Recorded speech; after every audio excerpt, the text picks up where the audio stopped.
नमस्कार मैत्रिणींनो, आज आपण तांदळाची खीर बनवणार आहोत आणि ही तांदळाची खीर मी माझ्या आईकडून शिकलेली आहे। तर आज मला ही खीर तुमच्यासोबत नक्की शेअर करायला आवडेल। तर चला तर आपण खीर बनवूया। आज शिवाय पौर्णिमा आहे, त्यासोबत गुरुवार मार्गशीर्ष गुरुवार सुद्धा आहे। तर चला तर आपण हा गोड असा पदार्थ छान तुमच्यासोबत मी शेअर करते। तर मी सुरुवातीला दूध तापवून घेतलेलं आहे आणि ही तांदळाची खीर असल्यामुळे मी 2 ते 3 चम्मच तांदूळ भिजत घातलेले आहेत। हे मी तांदूळ घेतलेले आहेत, तांदूळ धुवून भिजत ठेवलेले आहेत। हे 3 ते 4 चम्मचच तांदूळ आहेत, तुम्ही पाहू शकता। हे पहा, असे हे 1 तासभर आधी भिजवून घ्यायचे आहेत। तर ह्याला मी आता गाळून घेते। ज्या भांड्यामध्ये आपण खीर बनवणार आहोत दुधात, तर भांडं आपण स्वच्छ गरम पाण्यामधून क्लीन करून घेतलेलं आहे। आता आपण सुरुवातीला मिनी गॅसवरती मी हे भांडं पुन्हा तापत ठेवलेलं आहे आणि त्यानंतर आपण मिक्सर जारमध्ये जे तांदूळ भिजवलेले होते आणि खोबरं घ्यायचं आहे। हे मी खोबरं एवढं घेतलेलं आहे, किंवा तुम्ही अर्धी वाटी नारळ घेऊ शकता। सर्वप्रथम आपण खोबरं मिक्सरमध्ये बारीक चिरून टाकत आहे, किंवा खोवलेलं खोबरं पण घेऊ शकता। हा ओला नारळ आहे, खोवून पण घेऊ शकता, पण मी हे डायरेक्ट करते आहे। माझ्याकडे ओला नारळ ऑलरेडी होता, हे पटकन होणार कृती आहे। हे आपले ओला नारळ टाकलेला आहे। अर्ध्या वाटीपेक्षा 1/3 भाग काढून 3/4 मी खोबरं टाकलेलं आहे आणि चतकुर जो भाग आहे तो मी साईडला ठेवलेला आहे। तर हे तांदूळ छान भिजवून धुवून घेतलेले आहेत। कमी तासभर तरी, अर्धा तास तरी पाण्यामध्ये हे तांदूळ भिजवून घ्यायचे आहेत। आणि तांदूळ तुम्ही कुठलेही घेऊ शकता। मी हे बासमती तुकडा घेतलेला आहे, तुम्ही इतर कुठलेही वाडा कोलम वगैरे कुठलाही तांदूळ चालतो, फक्त स्वच्छ धुवून 1 तासभर अर्धा तासभर भिजवून घ्यायचं आहे। तर बारीक म्हणजे थोडंसं कणीदार असं वाटून घेत आहे। अशा प्रकारे हे तांदूळ आणि खोबरं वाटून घ्यायचं आहे, जास्त जाड नाही जास्त पातळही नाही। तर सर्वप्रथम आपण पातेलं तापवून घेतलेलं आहे, आपण लागेल तसं तूप घालणार आहोत। मी हे सुरुवातीला तूप थोडं टाकून घेतलेलं आहे, ते मी थोडे घेतलेले आहेत, मी धुवून घेतलेले आहेत थोडेसे पिस्ते। ह्याला मी चिरून घेते बारीक। तर तुम्ही आता पाहू शकता, मी हे थोडेसे पिस्ते थोडे उष्म असतात, त्यामुळे मी थोडेच घेतलेले आहेत, तुम्ही तुमच्या आवडीने घेऊ शकता। तर मी हे बदाम घेतलेले आहेत, थोडेसे कुटलेत खलबत्त्यामध्ये तुकडे तुकडे, जास्त बारीक नाही वाटायचे, नॉर्मल अशा पद्धतीने ठेवायचे, दाताखाली येतील असे। तर मी हे सगळं थोडंसं लालसर भाजून घेत आहे। हे काजू घेतलेले आहेत, हे असे छान असे लालसर भाजून घ्यायचे आहेत। थोडे आणखी मी ऍड करते काजू।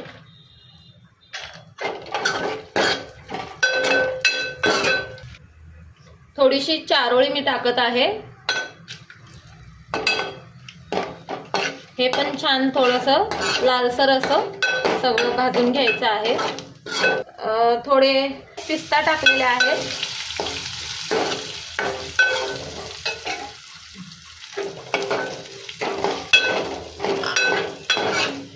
हे काढून मी घेते एका बाउलमध्ये।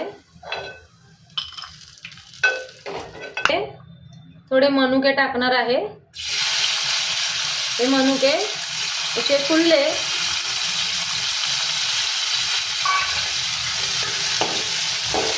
असे जरा फुलले की काढून घ्यायचे आहेत। हे छान फुललेले आहेत, तर हे सर्व बाजूनी मनुके छान परतून घ्यायचे आहेत तुपामध्ये, आणि बाजूला बाउलमध्ये मी काढून घेत आहे। काजू, बदाम, पिस्ता, चारोळी आणि मनुके हे मी तुपामध्ये छान असे गोल्डन ब्राऊन भाजून घेतलेले आहेत। तर पुढची प्रोसिजर आता आपण तांदूळ आणि जे आपलं खोबरं आहे वाटून घेतलेलं, ते आपण ह्या तुपामध्ये टाकणार आहोत। तूप मी आणखी ऍड केलेलं आहे। आपण हे झाल्यानंतर थोडं तूप मेल्ट झालं त्याच्यातच की आपण तांदूळ आणि हे मिश्रण टाकणार आहोत. हे सुद्धा थोडंसं असं रंग बदलेपर्यंत. तर आपण हे अशा प्रकारे हे सुद्धा गोल्डन ब्राऊन भाजून घ्यायचं आहे.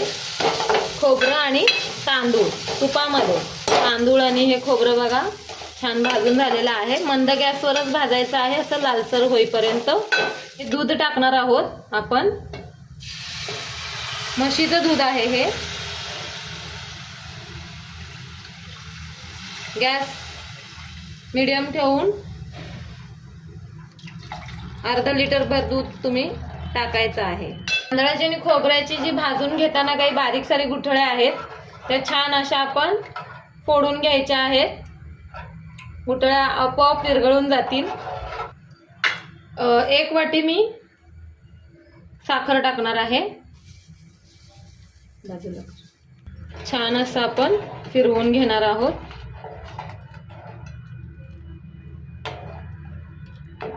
त्याच्यामध्ये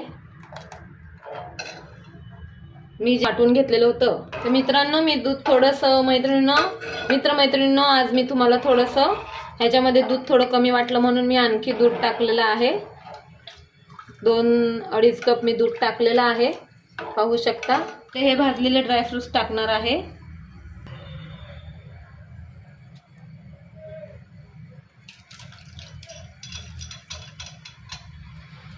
तर हे पाहू शकता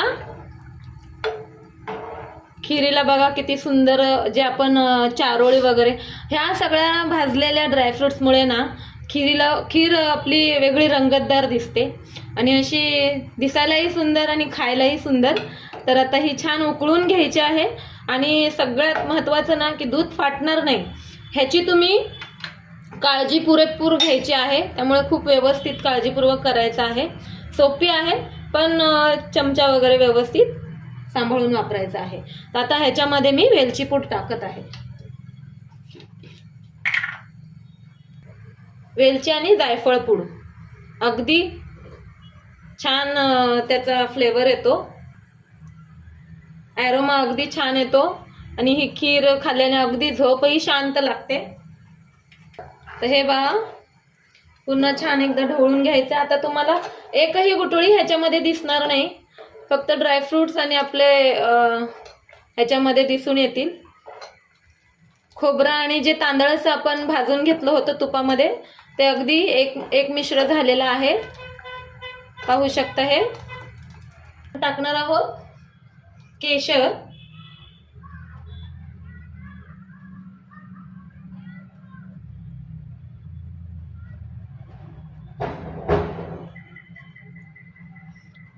याच्यामुळे पण खीरला सुंदर रंग येणार आहे.